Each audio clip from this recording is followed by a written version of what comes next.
आम्ही इथं नागपूरला उपोषण स्थळी बच्चूभाऊ यांना पाठिंबा देण्यासाठी इथं आम्ही आलेलो होतो. पण गेले आज तिसरा दिवस आहे आम्ही इथंच आहेत. तिसरा दिवस. तिसरा दिवस आहे आजचा. अच्छा. हा, 3 दिवस झाला आम्ही इथंच आहेत. हा. खाण्यापिण्याची सोय अशी बाहेरच आहे, कधी मध्ये मध्ये होते.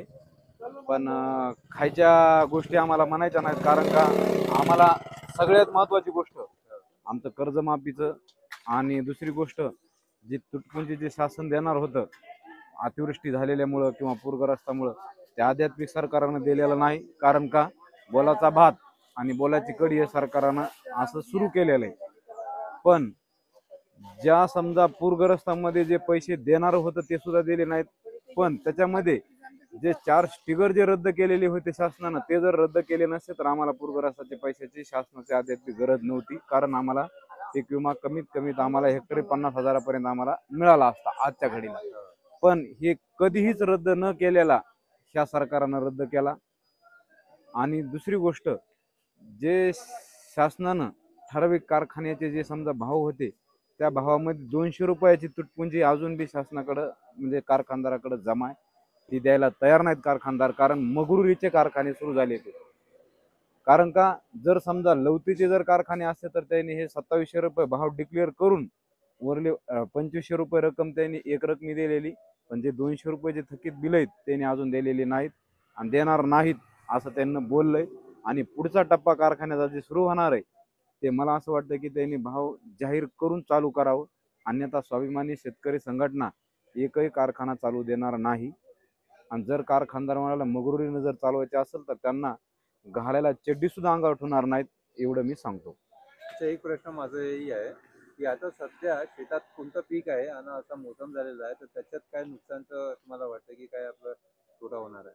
नाही, शेतामध्ये तर आता जर बघितलं तर आता पेरणीच्या दिवस म्हणजे ज्वारीचं आणि हरभऱ्याचं पीक हे शेतकरी मोठ्या प्रमाणात घेत असतात. हा. पण आता असं झालं या पावसानं असा धुमाकूळ माचवलाय की ते पीक सुद्धा येणं सध्या मुश्किल धान्य झालं. आता आता कापायचं आहे. सोयाबीनचं सोयाबीन पण सोयाबीनचं आहे तर ना? ते सोयाबीनचे तर आता सध्याच्या परिस्थितीत एवढा पावसाळ्यानं धुमाकूळ घातलेला एक नाही.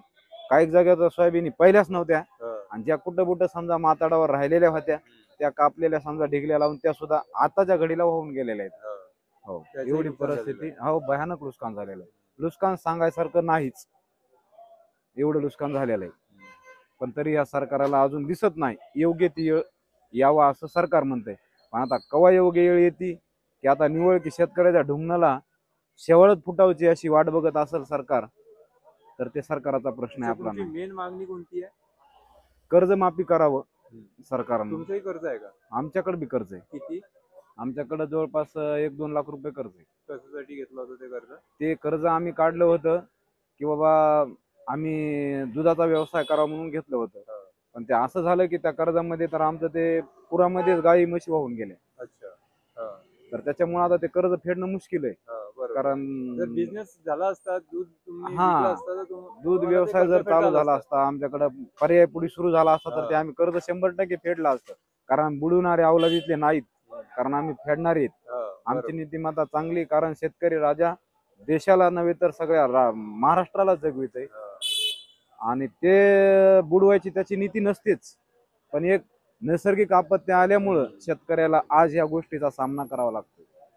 पण तरी सुद्धा सरकार अशी गत झाली की माय खाऊ द्यायना आणि बाप भीक मागू द्यायना अशी दशा शेतकऱ्याची झाली. जर आता मागणी पूर्ण झाली नाही तर काय करणार आता? आता आमचा पुढचा टप्पा आज 4 वाजेपर्यंत आमचे काही पदाधिकारी समजा तिथे गेलेले, इथं राजू शेट्टी असतील, रविकांत तुपकरजे असतील किंवा बच्चूभाऊ कडू असतील, हे सगळे तिथं जानकर साहेब असतील आणि हे सगळेजण मुंबईला जाऊन चर्चा करणार आहेत. चर्चा करून जे त्यांचा जे निर्णय येईल त्या निर्णयाची आम्ही आज आकांक्षाने वाट बघत बसलेलो आहोत.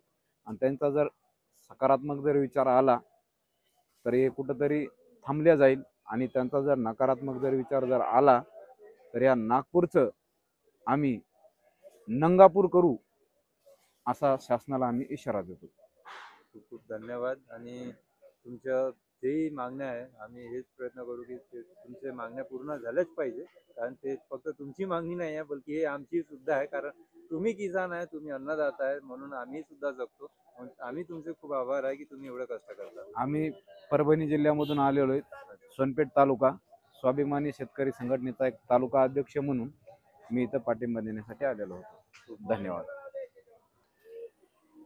आम्ही ऊसाच्या संदर्भात चर्चा केली कारखानदारासोबत, तर त्यानं आम्हाला स्पष्ट नकार दिला. कशामुळं? आम्ही कारखानदाराकडे पैसे मागण्यासाठी गेलो तर आमचे थकीत ऊसाचे बिल 200 रुपयानं शिल्लक राहिलेलं आहे आमचं कारखानदाराकडे.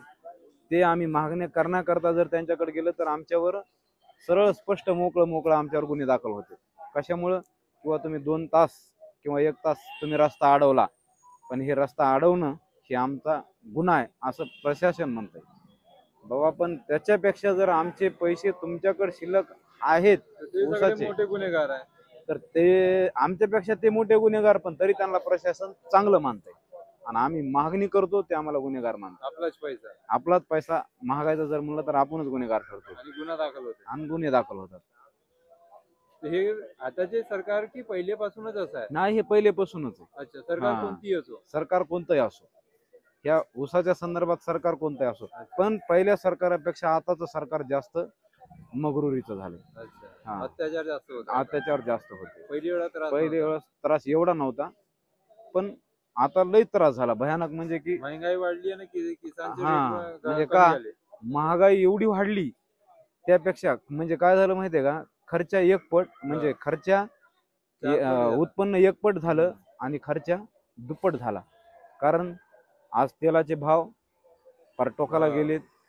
तुमचं शेंगदाणे असतील, तुमचं खायचं जे बी समजाचे पण प्रकार पिकाचा असतील, रोग त्याच्यापेक्षा नाही. पहिल्यापेक्षा कारण कमी का, झाला. आज आमचं सोयाबीन, आम्हाला सोयाबीनची बॅग 20 किलोची बॅग जर घ्यायचं म्हणलं तर किमान 3000 रुपयाला 20 किलोची बॅग आहे. 3200 रुपये 3000पासून.